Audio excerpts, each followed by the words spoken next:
Right now, we are following several new developments surrounding the push to get results and get people vaccinated.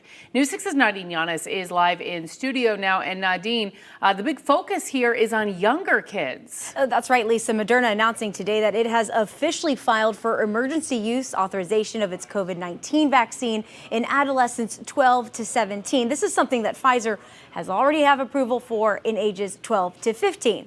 Now this, while the FDA, as we speak, is asking its advisors to discuss the safety of the vaccine in kids even younger. We're talking 6 months old to 12 years old.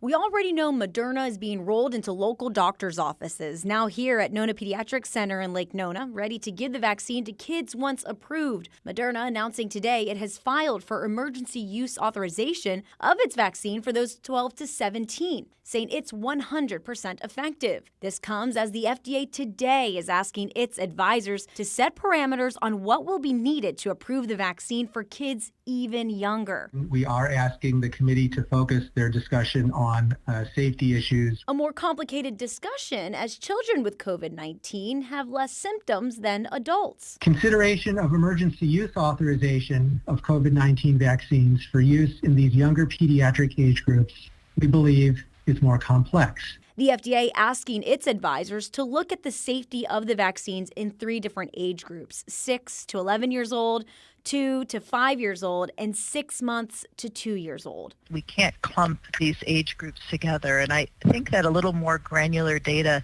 needs to be, if you have it, provided. The advisors looking at studies, data from the 3.4 million 12 to 15-year-olds already vaccinated, and of course asking if the benefits of the vaccine for young kids outweigh the risks they could get with COVID-19. I very strongly believe we need a vaccine for adolescents and children, but I want to be sure that the risk of the vaccine is less than the risk of hospitalization, because 4 per million certainly does not constitute an emergency.